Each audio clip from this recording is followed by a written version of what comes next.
또 신경하심으로 신앙 고백하시겠습니다. 전능하사 천지를 만드신 하나님 아버지를 내가 믿사오며 그 외아들 우리 주 예수 그리스도를 믿사오니 이는 성령으로 잉태하사 동정녀 마리아에게 나시고 본디오 빌라도에게 고난을 받으사 십자가에 못 박혀 죽으시고 장사한 지 사흘 만에 죽은 자 가운데서 다시 살아나시며 하늘에 오르사 전능하신 하나님 우편에 앉아 계시다가 저리로서 산자와 죽은 자를 심판하러 오시리라.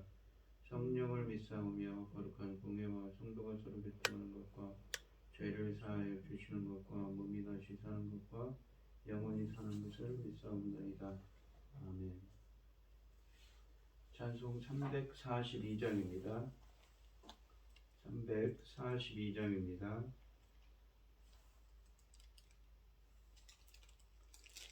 너 시험을 당해 죄 짓지 말고 너 용기를 다해 곧 물리치라. 너 시험을 이겨 새 힘을 얻고 주 예수를 믿어 늘 승리하라. 우리 구주의 힘과 그의 위로를 우리 구주의 힘과 그의 위로를 빌라. 주님 내 편에 서서 항상 도우시리. 내 친구를 삼가 잘 선택하고 너랭을 삼가 늘 조심하라. 너 열심을 다해 늘 충성하고 온 정성을 다해 주 봉사하라. 우리 구주의 힘과 그의 위로를 빌라. 주님 내 편에 서서 항상 도우시리. 잘 이기는 자는 상 받으리니 너 낙심치 말고 늘 전진하라. 내 구세주 예수 힘 주시리니 주 예수를 믿어 늘 승리하라. 우리 구주의 힘과 그의 위로를 빌라. 주님 내 편에 서서 항상 도우시리. 아멘. 오늘 함께 하실 하나님의 말씀은 신명기 23장 1절로 18절 말씀입니다. 신명기 23장 1절로 18절 말씀입니다. 교독을 하겠습니다. 제가 먼저 읽겠습니다. 고안이 상한 자나 음경이 절린 자는 여호와의 총회에 들어오지 못하리라. 사생자는 여호와의 총회에 들어오지 못하리니 10대에 이르기까지 여호와의 총회에 들어오지 못하리라.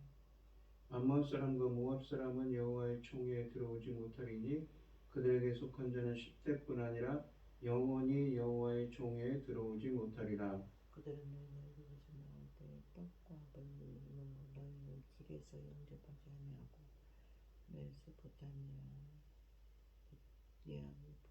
부들 사람 부올의 아들 발람에게 뇌물을 주어 너희를 저주하게 하려 하였으나 내 하나님 여호와께서 너를 사랑하심으로 내 하나님 여호와께서 발람의 말을 듣지 아니하시고 내 하나님 여호와께서 그 저주를 변하여 복이 되게 하셨나니 내 평생에 그들의 평안함과 형통함을 영원히 구하지 말지니라. 너는 애굽 사람을 비호하지 말라. 그는 내 형제임이니라. 애굽 사람을 비호하지 말라. 네가 그의 땅에서 객이 되었음이니라. 그들은 3대 후수 자손은 여호와의 총단을 영령이라. 네가 적군을 치러 출전할 때에 모든 악한 일을 스스로 삼갈지니 너희 중에 누가 밤에 농사라는 부정하고도 진영 밖으로 나가고 진영 안에 들어오지 아니하더라도 해질 때에 목욕하고 해진 후에 진에 들어올 것이요 내 진영이 밖에 건설하느라 하고 그리로 나가되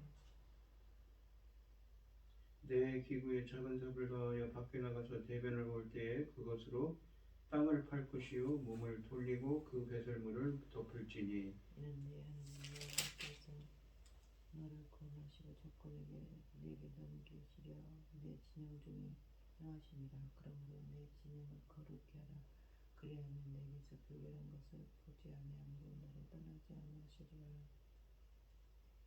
종이 그의 주인을 피하여 내게로 도망하거든 너는 그의 주인에게 돌리지 말고 그가 내 성읍 중에서 원하는 것을 택하는 대로 너와 함께 네 가운데 거주하게 하고 그를 압제하지 말지니라.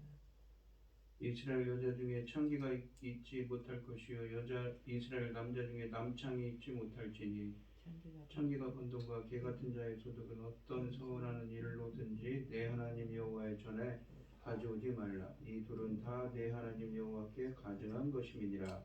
아멘. 오늘 본문 말씀의 제목은 거룩한 공동체입니다. 거룩한 공동체를 유지하기 위한 규범으로 총회에 들어올 수 없는 사람들과 공동체에서 추방해야 할 것들을 말씀하십니다. 1절로 8절 말씀은 총회 회원 자격에 대해 말씀하십니다. 모세는 여기에 제시된 몇 가지 조건에 해당되는 사람이 하나님의 총회 회원이 되는 것을 금합니다.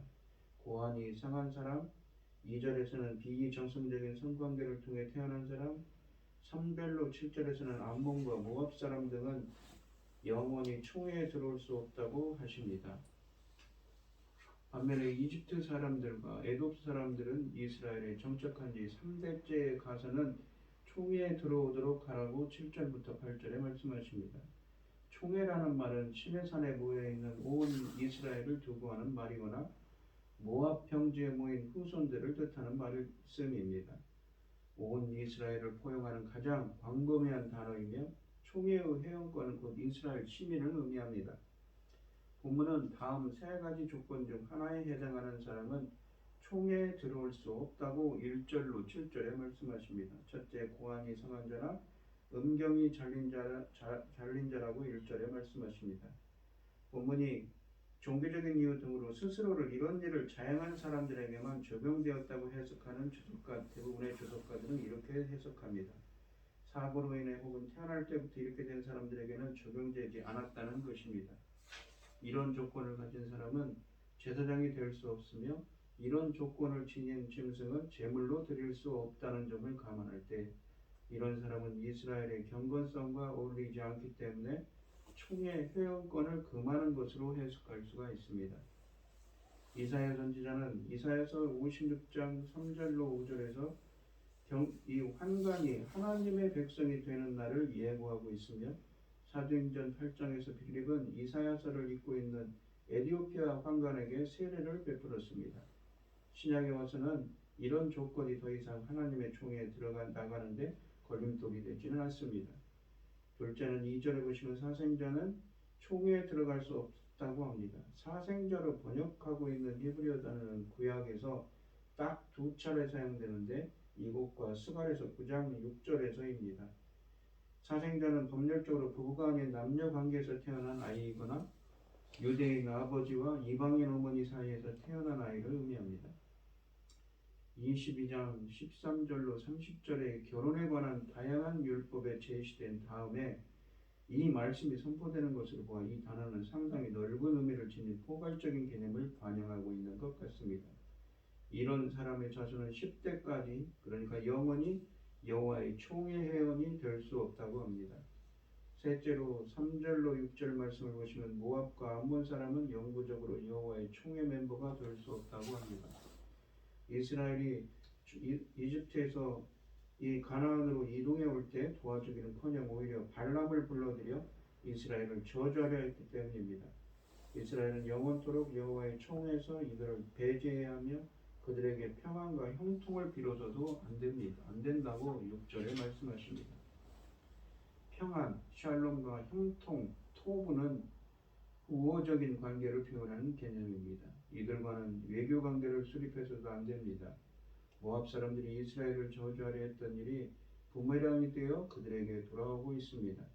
모압과 암몬은 영구적으로 배제된 반면 이스라엘을 끊임없이 시기했던 에돔과 주의 백성을 노예로 삼아 혹독하게 대했던 이집트 사람들이 이스라엘을 총회에 속할 수 있다는 규정은 전혀 기대하지 못한 일입니다. 이 규례는 이스라엘을 잠시 방문한 사람들이 아니라 이 민족들 중에 이스라엘에 정착하여 사는 사람들에게 적용된다고 8절에 말씀하십니다. 당장 총회에 들어올 수 있는 것은 아니며 그들이 이스라엘 땅에 정착하여 살기 시작한 후 3대째에 이르면 그 후손들이 입회할 수 있다고 합니다. 비록 시간이 걸리긴 하지만 그 사람들이 3대째에 이르러서는 이스라엘 총회 멤버가 될 수 있다는 것은 이스라엘 공동체에 속하는 일이 혈통보다는 믿음에 근거하고 있음을 시사합니다. 신명기 2장 28절로 29절에 의하면 모압 사람들은 이스라엘에게 음식과 물을 제공해 주었습니다. 에돔 사람이 총회에 속할 수 있는 이유는 에돔이 이스라엘과 형제 나라이기 때문이라고 7절에 말씀하십니다. 에돔은 야곱의 쌍둥이인 에서에서 비롯된 민족입니다. 이 일을 근거로 성경은 에돔과 이스라엘이 형제 나라라는 것을 종종 언급하고 있습니다. 하나님이 리브가에게 야곱뿐만 아니라 에서도 축복하시겠다고 선언하셨던 말씀을 아직도 잊지 않으셨던 것입니다. 창세기 25장 23절 말씀이지요. 이스라엘을 노예로 부렸던 이집트 사람들이 그래도 환대를 받는 것은 이스라엘이 어려웠을 때 이집트는 그들에게 피난처를 정했기 때문입니다. 요셉 시대에 야곱이 온 집안을 이끌고 이집트로 내려갔던 것은 가나안 지역에 임한 생명을 위협하는 혹독한 기근 때문이었습니다. 이스라엘은 그곳에서 번성했고 가나안의 국가를 형성할 수 있는 기반을 나일 델타에서 다졌던 것입니다. 비록 이집트를 떠날 때쯤에는 너무 많은 착취와 학대가 있었지만 역사적인 관점에서 볼 때 이집트는 이스라엘에게 고마운 나라입니다. 하나님은 이 점을 고려해서 그들에게 호의를 베푸시는 것입니다. 우리는 같은 사람에게서 받은 선대와 천대를 구분하여 선대에 대해 감사하는 마음을 잊지 않아야 하겠습니다. 9절로 14절 말씀은 전쟁 중 청결에 대해 말씀하십니다. 모세는 이스라엘에게 장막을 드나들거나 주변에 진을 치고 있을 때에도 정결 기준을 지키도록 최선을 다하라고 한 적이 레위기 15장 31절에 있습니다. 그래서 피부병이나 유출병, 시체를 만진 일 등으로 인하여 부정하게 되면 진 밖으로 나아가 정결해질 때까지 기다렸다가 들어오라고 했습니다. 이런 요구가 본문에서도 전쟁을 하기에 모인 이스라엘 군대에게 적용됩니다. 이스라엘군은 진의 정결을 유지하기 위해 최선을 다해야 합니다. 그 이유는 하나님이 이 진에 거하면서 전쟁을 주의하시기 때문이라고 14절에 말씀하십니다. 물론 이스라엘에게 승리를 주시기 위해서입니다. 즉 이스라엘의 전쟁은 성전인 것이지요. 이스라엘군은 군을 꾸준히 깨끗하게 유지하기 위해 조치를 취하면서 하나님의 임재를 기념해야 합니다. 만일 진을 정결하게 유지하지 않으면 하나님이 그들 곁에 떠나실 수도 있다고 경고하고 있습니다. 9절에 보시면 이스라엘 전쟁을 하는 동안 어떤 악한 일도 해서는 안 됩니다.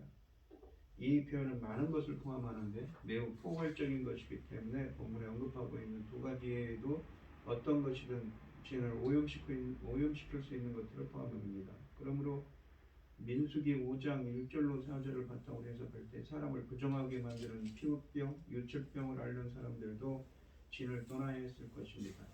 다윗은 군인들에게 잠자리 금지령을 내린 적이 있습니다. 10절에 보시면 모세가 첫 번째로 들은 것은 밤에 몽설한 사람입니다. 또한 두 번째는 이 변입니다. 12절, 13절에 있습니다. 진 안에서 용변을 볼 수 없으며 진 밖에 나가서 보되 항상 구덩이를 파고 이를 본 다음에 흙으로 덮어야 한다고 합니다. 사람의 변이 냄새가 나고 지저분하긴 하지만 율법은 그 어디서도 사람의 변을 부정하다고 하지는 않습니다. 성경에서 변을 부정한 것으로 취급하는 사람은 에스겔 선지자가 처음입니다. 그러므로 이 율법이 강조하고자 하는 것은 청결이지 종교적인 정결은 아닙니다. 이스라엘은 진 밖에서도 일정한 수준의 청결을 유지하는 것이지요. 15, 16절은 탈출한 노예에 대해 말씀하십니다. 이 말씀은 이스라엘이 이집트에서 혹독한 종살이를 했던 일을 생각하여 주인의 학대를 견디지 못해 도망친 노예에게는 자비를 베풀라는 취지에서 비롯된 율법으로 생각됩니다. 이 말씀은 비록 노예라 할지라도 혹사해서는 안 되며 비인간적으로 취급해서도 안 된다는 것을 암시합니다. 17, 18절 말씀은 창녀와 남창에 대해 말씀하십니다. 하나님은 이스라엘 사람이 아니 이런 일을 해서는 안 되며 혹시 이런 일을 해서 얻은 수입을 성소에 들여놓아서도 안 된다고 18절에 말씀하십니다. 이런 일은 하나님께 가증한 일이기 때문이라고 합니다. 극에 달한 혐오감을 묘사하는 단어입니다. 하나님은 경건하고 정당한 방법으로 얻은 수익의 일부를 헌금으로 원하시지 부정한 것은 원하지 않으십니다. 우리의 재물보다 의로운 삶을 원하시는 분이기 때문입니다. 오늘 본문 말씀을 보시면 하나님의 백성은 정결한 몸과 거룩한 삶으로 부장해야 합니다. 악한 세력과 싸워야 할 무리들이 정결하고 거룩한지 점검해 봅시다. 우리 공동체에서 제거해야 할 부정한 것들은 있지는 않은지 돌아보고 주님께서 함께해 주시고 우리 인도해 달라고 기도하는 여러분들이 되시기를 바랍니다. 하나님 아버지 감사합니다. 오늘 주신 말씀처럼 하나님의 길이라는 건 정결과 깨끗하고 정직과 거룩의 길입니다. 우리 공동체 우리가 사는 가정도 하나님의 그 은혜로 하나님의 보혈로 빛을 비추시는 주님의 은혜로 날로 깨끗해지고 더욱더 거룩해질 수 있는 공동체가 되게 하여 주시옵소서. 이 모든 말씀 거룩하신 예수님 이름으로 기도합니다. 아멘. 하늘에 계신 우리 아버지여 이름이 거룩히 여김을 받으시오며 나라의 마옵시며 뜻이 하늘에서 이룬 것 같이 땅에서도 이루어지이다. 오늘날 우리에게 일용할 양식을 주옵시고 우리가 우리에게 죄 지은 자를 사하여 준 것 같이 우리 죄를 사하여 주옵시고 우리를 시험에 들게 하지 마옵시고 다만 악에서 구하옵소서. 이게 나라와 권세와 영광이 아버지께 영원히 있사옵나이다. 아멘. 오늘 주신 말씀 가지고 기도할 때요 우리 공동체가 더욱더 거룩하고 정결한 공동체가 되게 해달라고 기도하시고 어려움을 당하신 분들과 각자 기도점을 가지고 주여 삼창하시는 것을 통성으로 기도하도록 하겠습니다. 주여 주여 주여 아버지 하나님 감사합니다. 우리 도와주는 우리 공동체도 더 깨끗해지고 더 정결해지고 거룩한 공동체가 되게 하여 주시옵소서. 부족한 것이 많고 힘든 것도 많지만 하나님 보시는 깨끗하고 거룩하고 정결하게 하여 주시옵소서. 인도하여 주시옵소서.